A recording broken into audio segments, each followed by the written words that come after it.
এভাবেই কি করুণ চোখে তাকিয়ে ৮ সন্তানের নির্মম হত্যাকাণ্ডের বিচার চাইছে মা কুকুরটি? কুকুরটির ৮টি ছানাকে বস্তায় ভরে পানিতে চুবিয়ে হত্যার অভিযোগ উঠেছে পাবনার এক সরকারি কর্মকর্তার স্ত্রীর বিরুদ্ধে। সন্তানদের নিথর দেহ দেখার পর থেকেই অভিযুক্ত নারী ও তার বাড়ির সামনে ডাক চিৎকার করতে দেখা যায় অবলা এই প্রাণীটিকে। মানুষের মধ্যেই পড়ে না এইরকম ভাবে এতগুলো কুকুরের বাচ্চাকে এরকম নৃশংসভাবে পানিতে ডুবিয়ে হত্যা করা, এটা একটা জঘন্য অপরাধ। এ চিত্র পাবনার ঈশ্বরদী উপজেলা নির্বাহী কর্মকর্তার বাসভবনের সামনে। দীর্ঘদিন ধরেই বাসভবনের একটি কোণে আশ্রয় নিয়েছিল কুকুরটি। কারো কোনো ক্ষতি না করায় অল্প দিনেই বিশ্বস্ত হয়ে ওঠে এবং সেখানকার লোকজন টম নাম দেয় তার। সপ্তাহখানেক আগে টম জন্ম দেয় ৮টি কুকুর ছানার। মায়া মমতায় আগলে রাখা সন্তানদের রবিবার সকালে খুঁজে না পেয়ে ছোটাছুটি করতে থাকে মা কুকুরটি। তার ছোটাছুটি দেখে স্থানীয়রাও খুঁজতে থাকে ৮ কুকুর ছানাকে। পরদিন পাশের এক পুকুরে ছানাগুলোকে বস্তাবন্দিভাবে মৃত অবস্থায় পাওয়া যায়। পরবর্তীতে জানা যায় কুকুর ছানাগুলোকে বস্তাবন্দি করে পুকুরের পানিতে ফেলে দিয়েছেন উপজেলা পল্লী উন্নয়ন ও সমবায় বিভাগের ক্ষুদ্র কৃষক উন্নয়ন ফাউন্ডেশনের কর্মকর্তা হাসানুর রহমান নয়নের স্ত্রী। ঘটনাটি জানাজানি হলে এলাকা জুড়ে সৃষ্টি হয় তীব্র ক্ষোভ ও শোকের।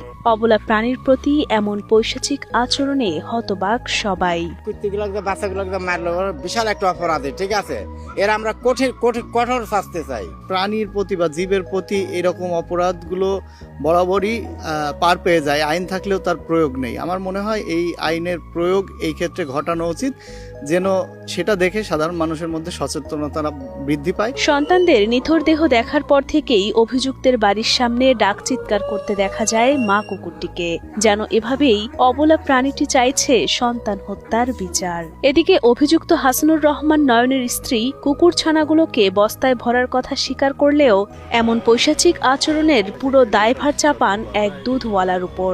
ইচ্ছাকৃতভাবে তিনি এমনটি করেননি বলেও দাবি তার। আমি তো মুরগির বাচ্চা কোনোদিন ধরিনি। পাশে দুধ দিতে আসেন, উনি বললো যে মা তুমি এখানে বাচ্চা এইভাবেই করলে তোমার এরা তো এখানেই ৮টা বাচ্চা যদি ঘোরাফেরা করে তোমার জন্য অনেক পেইনফুল হয়ে যাবে, তুমি এটা নিয়ে পাশে কোথাও রেখে আসো যাতে তোমার বাচ্চাদের কোনো ক্ষতি না হয়।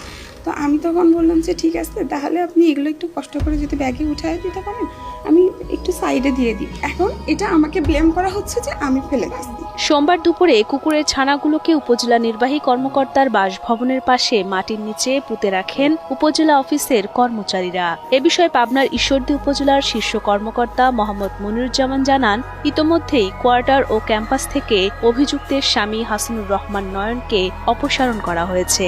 আসলে দুঃখজনক ঘটনা।